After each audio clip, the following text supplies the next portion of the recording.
Sonic Lost World looks a bit like what would happen if Sonic suddenly found himself in the Mario Galaxy universe, and it's the most promising looking new Sonic game in ages.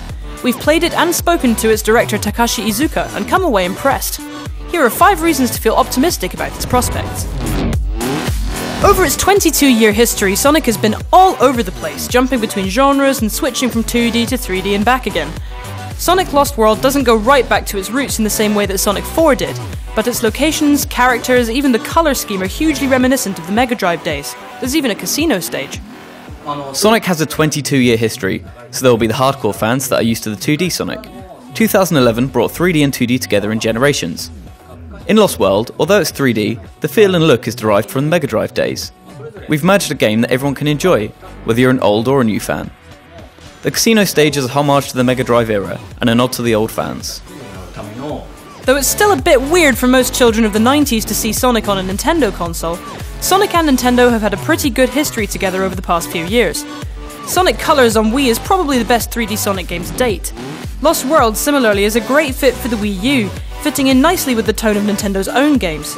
And by concentrating on one platform, Iizuka feels the development team was able to get the best out of it. With Sonic, if you see any of the multi-platform versions, you always had to consider that there was an average of all the platforms put together. In Lost World, we make sure that you do the best out of one platform, whether that be through using the gamepad or the Miiverse.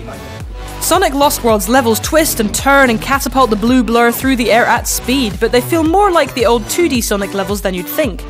There are different routes through its abstract 3D mazes, and nailing the fastest course feels amazing. It's got the fundamentals of Sonic down, but it puts them in a new context. The main part of Sonic is the speed and how it feels. We want to make sure that the players can simply enjoy this, but we also try and expand what Sonic can do. From Colors and Generations onwards, the basics of Sonic have been solidified to make sure they're always part of the game. The levels have been made in an entirely new style. The whole world has a tube feel to it. It's a 360-degree design. This realistically changes how the game plays. It's vital to get the fundamentals right, and thankfully Sonic Lost World's controls are tight. There are small adjustments. Using just the analog stick, you can walk Sonic around and control him precisely without that trademark sudden acceleration, but hold the R button and he picks up speed immediately. It allows for both classic high-speed Sonic play and precise control for when you're nosing around in a secret area, or just want to take things slow. One thing we didn't want to do was lose the fast, fluid feel of how Sonic plays, and yet to people who are new to it, it might feel too fast and make the game quite difficult. Now you can play more slowly, or as quickly as possible.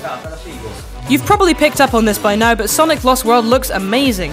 This isn't the first HD Sonic, but if you ask me, it's definitely the best looking one. It's classic Blue Skies Sega. For everything else on Sonic Lost World, stay with us on IGN.